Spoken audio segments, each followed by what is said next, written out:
Cell phone వచ్చింది, దేవుడి దయ వల్ల ప్రార్థన పోయింది. సెల్ ఫోన్ వచ్చింది, సంబంధాలు పోయింది. ప్రక్కనే ఉంటున్నారు, మాట్లాడుకో.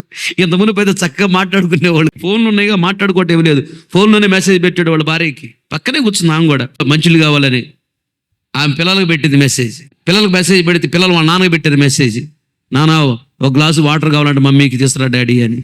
అప్పుడు చచ్చినట్టు ఈయన వాటర్ తీసుకొచ్చి అలా ఒక గ్లాస్ ఇచ్చి ఆయన దగ్గర కూర్చున్నాడు, మళ్ళీ సెల్ ఫోన్ చూసుకుంటూ. ప్రక్కనే ఉన్నారు, మెసేజ్లు పెట్టుకుంటున్నారు, ఒక గ్లాస్ నీళ్ళు తీసుకురాపో అని. కొత్త రకం సభ్యుది. పక్కనే ఉంటారు, మాట్లాడుకోరు. సెల్ ఫోన్ చాలా డేంజర్. ఎంతవరకు వాడాలో అంతవరకు వాడాలి. ఆ రోజు ఏదేనో తోటలో అవ్వ ఆదములకి దేవుడు తోటలో మంచి చెడుని తెలియజేసే చెట్టు పెట్టాడు. వాళ్ళ పరిశోధించడానికి, వాళ్ళ భక్తిని పరిశోధించడానికి వాళ్ళు ఫెయిల్ అయ్యారు. ఈ రోజు కూడా ఆ చెట్టు లేదని సంతోషిస్తున్నా ఉంది. దానికి మించిన చెట్టు ఉంది ఇప్పుడు.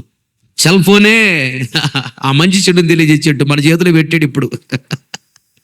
మన భక్తిని పరిశోధించడానికి చేతిలో సెల్ ఫోన్ పెట్టాడు, భక్తిని పరిశోధించడానికి.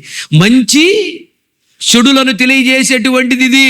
దీంట్లో మంచి వచ్చిద్ది, వాక్యాలు వస్తాయి, చెడు కూడా వచ్చిద్ది. నేను ఒకరోజు వాక్యం ధ్యానించుకుంటా ఉన్నాను, వెంటనే ఒక బొమ్మ వచ్చింది. ఇది నీకు అవసరం చూసుకో అంటుంది వచ్చి.